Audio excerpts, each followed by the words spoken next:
diniati. Nah sekarang ini, insya Allah ini seluruh Indonesia, dari Aceh sampai, saya merasa bersyukur sekali. Jadi Bu Siti Aminah, kita berjumpa berdiskusi kalau tidak salah 2016, betul ya? Sudah ngobrol, diskusi, waktu itu juga sempat kegiatan di Solo, ada rencana kegiatan. Saya sudah rencana kepingin datang. Keinginan keasalan itu sudah lama betul, sudah lama sekali. Lalu ingin insya Allah nanti datang, reshuffle. Nah yang diundang Mendikbudnya udah ganti toh, Mendikbud yang lain yang datang. Jadi ternyata Allah punya rencana lain, Dan betul, saya sekarang ini prinsipnya Bapak Ibu begini, lebih baik mendadak datang daripada mendadak batal. Sudah siap-siap mendatangnya, betul. Sampai tadi pergi ke sini memang betul, saya tadi pas jalan Jagong ya. Jagong itu sesudah menuju airport baru berani berkabar bahwa insya Allah akan ke Solo. Begitu banyak hal yang bisa terjadi sebelum perjalanan ke airport. Begitu banyak. Jadi akhirnya saya tidak berani memutuskan untuk berkomunikasi, mengontak sampai fix. Dulu tugasnya kedinasan jarang sekali. Lebih sering kunjungan kedinasan itu keluar Indonesia daripada ke kota lain di Indonesia. Karena posisinya sebagai ibu kota berurusan dengan ibu kota yang lain. Itu sebabnya jarang. Konsekuensinya jarang sekali ada perjalanan dinas luar kota. Lah dinasnya dalam kota semua Bapak Ibu. Nah urusannya itu kan Cilincing, Cilangkap, Ciputat, Rawabelong. Tidak ada Pabelan, tidak ada. Kartosuro, nggak ada itu. Jadi itu wilayahnya di situ semua sektor, dari mulai urusan ibu hamil sampai kuburan, itu semua yang diurusi di kota ini. Nah, sekarang ini, insya Allah ini seluruh Indonesia, dari Aceh sampai Papua. Lalu coba cari kota, bisa nggak? Dan alhamdulillah siang hari ini kita jadi berjumpa ya, salam. Alhamdulillah.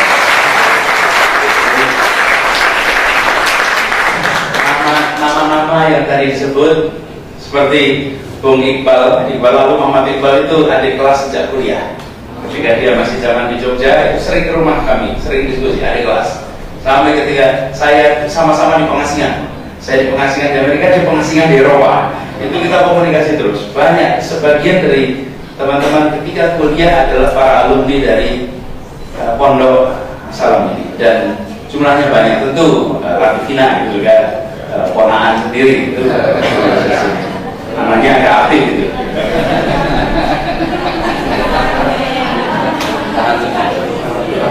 Kemudian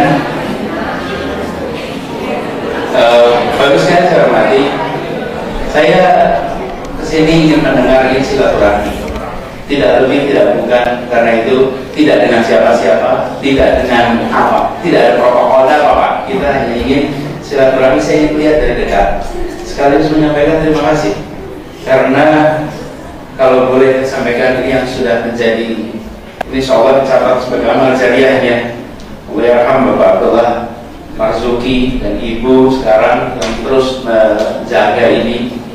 37 tahun perjalanan sebuah lembaga pendidikan itu bukan waktu yang singkat.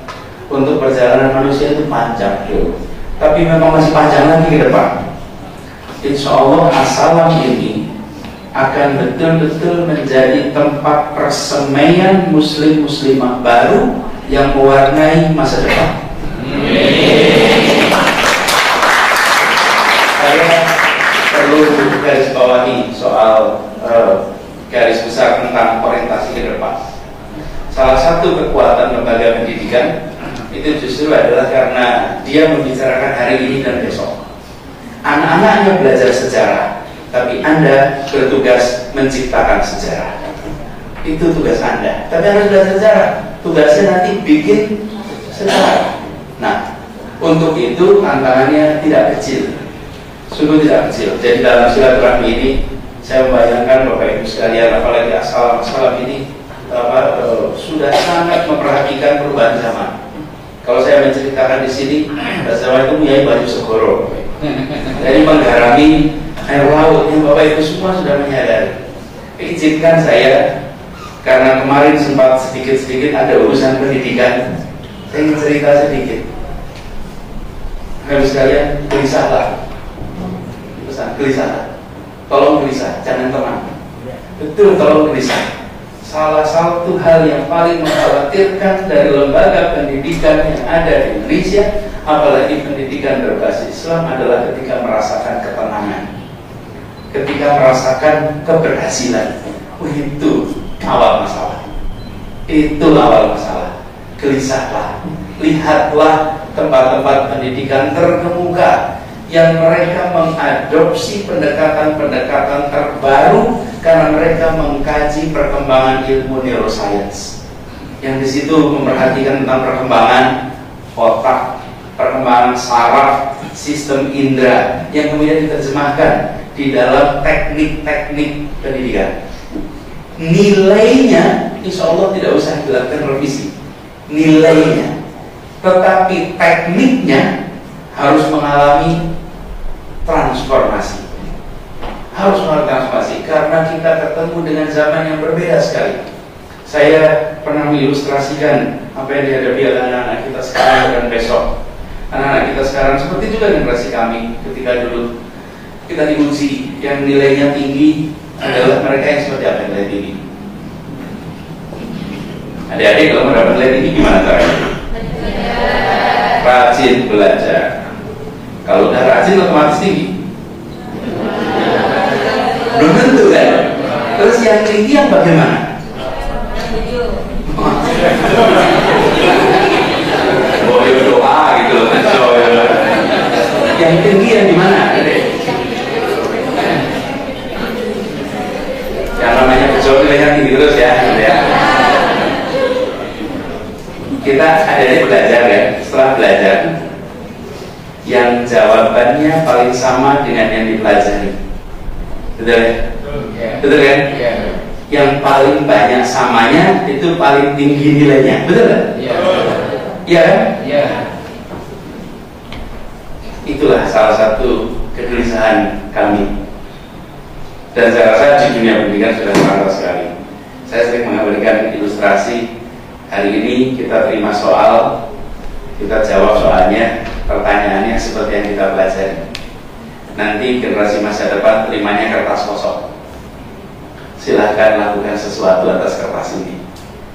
Di situ saya belajar apa, pertanyaannya apa. Pertanyaannya, gunakan kertas ini buat sesuatu. Saya tidak terkejut. Generasi anak kita akan ketemu dengan tantangan seperti itu. Generasi anak kita akan ketemu dengan kerumitan yang tidak dibuat karena gagal belajar, tapi karena persiapannya berbeda. Ini Ibu sekalian yang sedang dihadapi di dunia hari ini. Kecepatan perubahan informasi membuat kita bisa melihat apa yang terjadi di belahan-belahan bumi dengan pendidikan terbaik. Karena itu saya, kalau saya berusul, yuk sama-sama gelisah. Saya gelisah, kita semua gelisah. Apa yang kurang dari kita? Jadi Bapak sekalian saya hormati, kalau boleh sering-sering mengirimkan para sekolah, guru untuk datang ke sekolah-sekolah terbaik, baik di Indonesia maupun di luar. Datang ke sekolah-sekolah itu, lihat, dan datang jangan hanya tempat-tempat di Eropa Barat, di Amerika, jangan datang di India. Itu kita akan terkejut dengan sekolah-sekolah karena di India itu yang kelasnya sosial ekonomi sangat tinggi, itu jumlahnya bisa 250 juta orang sendiri. Nah, yang 850 miskin sekali, tapi yang 250 itu tinggi sekali. Itu memiliki kualitas pendidikan luar biasa, yang mereka tidak mau meninggalkan nilai kehinduannya, keindiaannya, tapi dengan kemampuan mengadopsi. Lihat Jepang, lihat. Saya itu cukup dengan 1-2 orang berangkat gelisah di sana 3-4 hari, pulang ke sini bikin perubahan bertahun-tahun dampaknya. Kita perlu kumpulkan praktek-praktek terbaik. Tapi titip, jangan diadopsi. Tolong jangan diadopsi. Karena kalau diadopsi nggak cocok. Indonesia itu bisanya kalau bahasa Inggris ada adoption, ada adaption. Disesuaikan dengan keperluan kita. Karena makanya adaptasi, jangan adopsi. Kalau diadopsi itu copy paste. Itu namanya diadopsi. Lalu di copy paste. Kalau copy paste nggak jalan. Tapi kalau diadaptasi, nah itu bisa. Nah, kita melakukan adaptasi sesuai dengan kita. Jadi ini tantangan untuk dunia pendidikan, apalagi Bapak Ibu sekalian memiliki sebuah kemewahan yang tidak dimiliki pendidikan lain, yaitu boarding. Boarding itu membuat anak-anak kita 24 jam di sini. Yang dari Jakarta ada banyak di sini, di ruangan ini. Coba ada tantangan yang dari Jakarta. Yang ini anaknya jatuh dan sampai.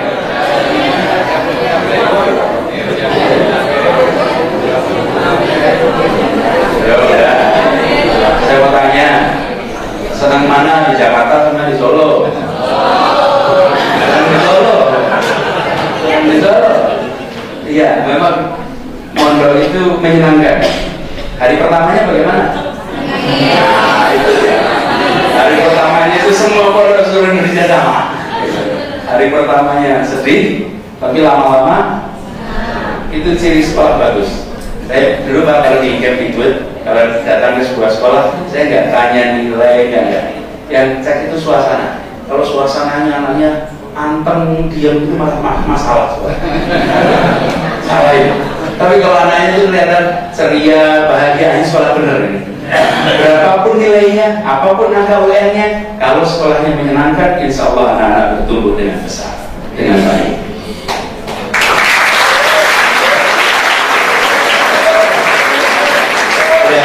Ini senang ya,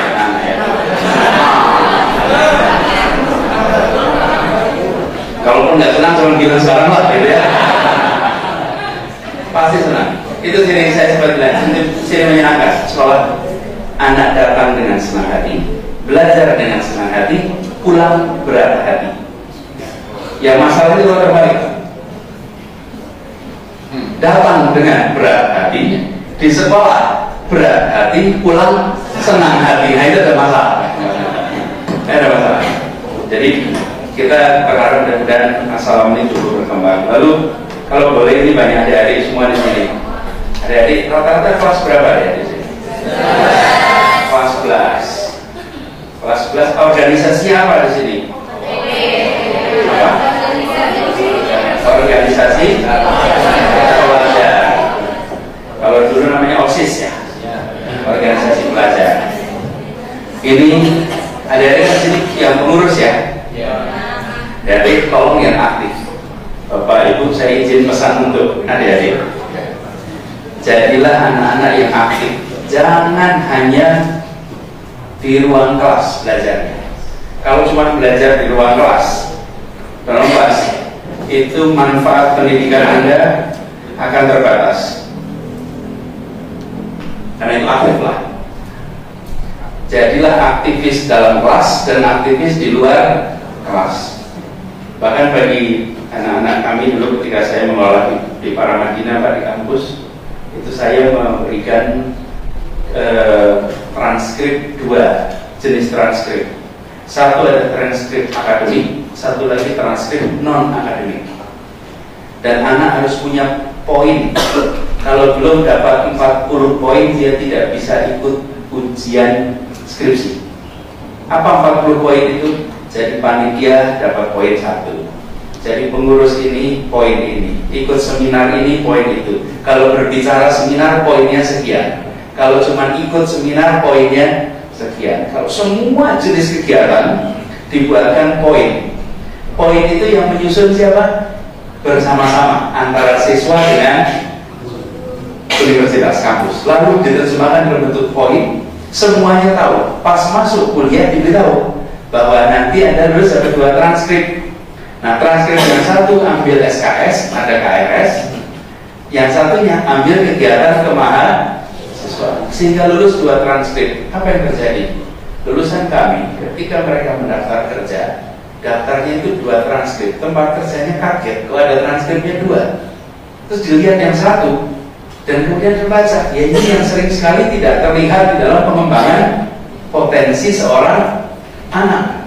Nilai yang tinggi akan mengantarkan Anda pada panggilan wawancara, tapi di ruang wawancara yang menentukan adalah kepemimpinan Anda, kemampuan komunikasi Anda, kemampuan berpikir sistematis Anda, kemampuan berpikir analitis.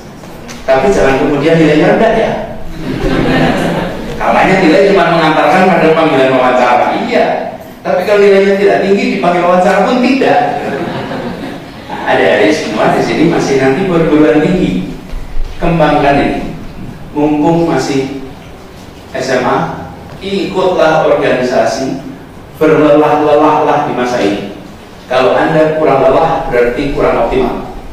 Waktu habis. Buat orang tua ini harus dorong.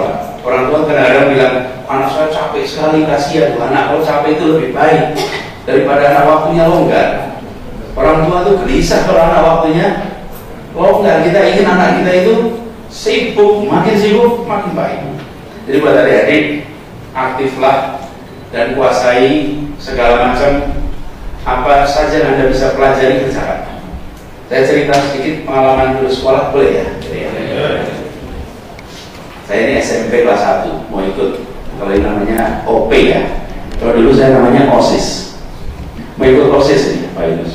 Pas mau ikut OSIS, ternyata karena kelas 1 dapat tugasnya adalah jadi anggota seksi pengabdian masyarakat. Saya juga belum tahu persis sebetulnya pengabdian masyarakat itu jangan opo gitu kira-kira. Ya udah pokoknya dikerjakan aja. Ternyata tugas saya pengabdian masyarakat itu mengumpulkan uang duka dan mengantarkan uang duka kepada yang keseripaan. Jadi satu kelas itu 48 orang, satu angkatan 10 kelas. Jadi ada 30 kelas. Setiap kali ada yang meninggal, maka kami muter. Karena 1.400 orang sesekolah plus 200-an guru, jadi sering ada yang meninggal. Ya, kakeknya si Anu, neneknya Anu, itu kan orang tuanya seperti, pokoknya selalu saja sering sekali ada yang meninggal. 1.400 lebih siswanya. Nah setiap kali meninggal 3 anak ini, anak SD, SMP kelas 1, itu yang terjadi bukan. Ruang kelasnya dibaginya kira-kira begitu.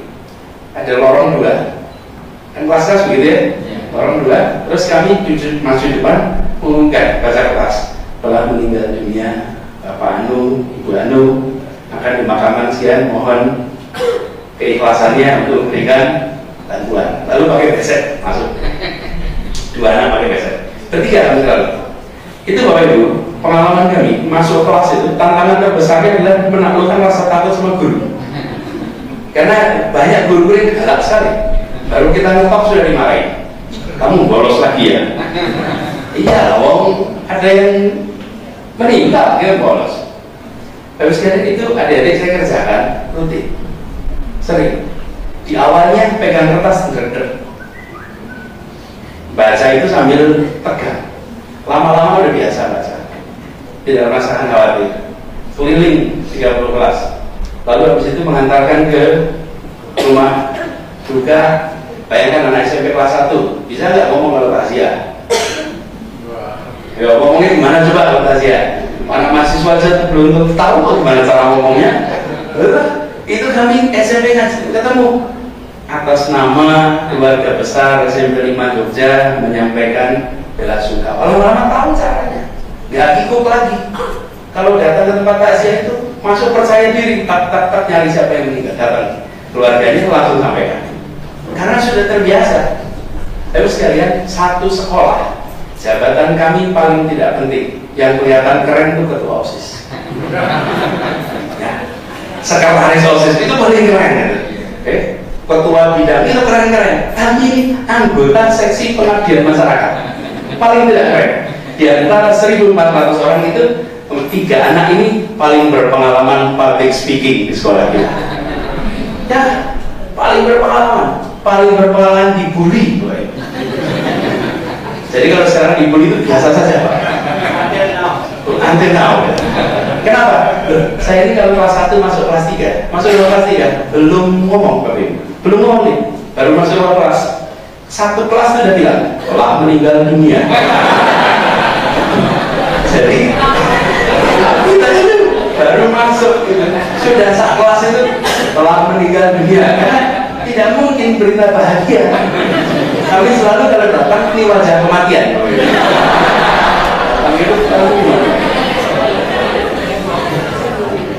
Yang saya ingin bilang dari adik semua, adik, apa ini saya bicara hikmahnya nih.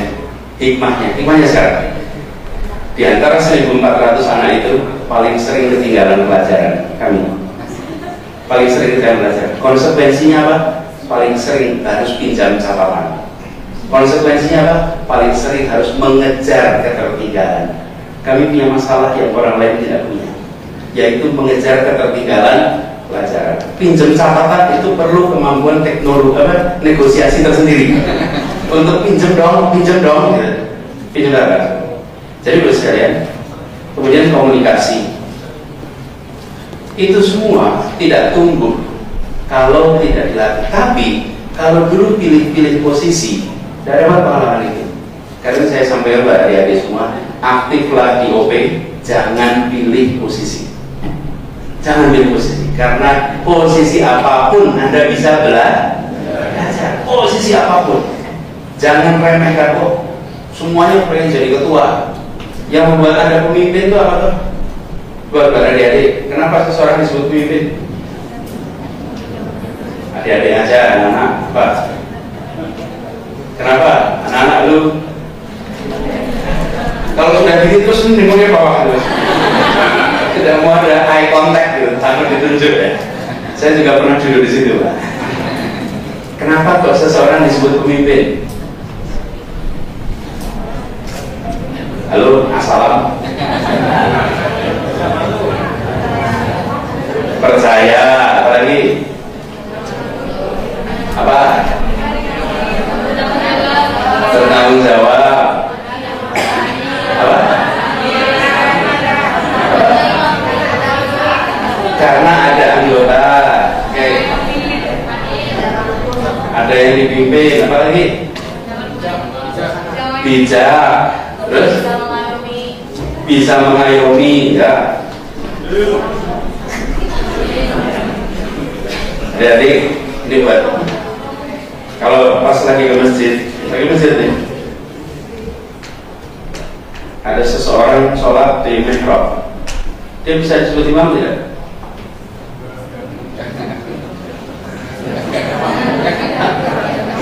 Iya, disebut imam itu syaratnya ada makmum.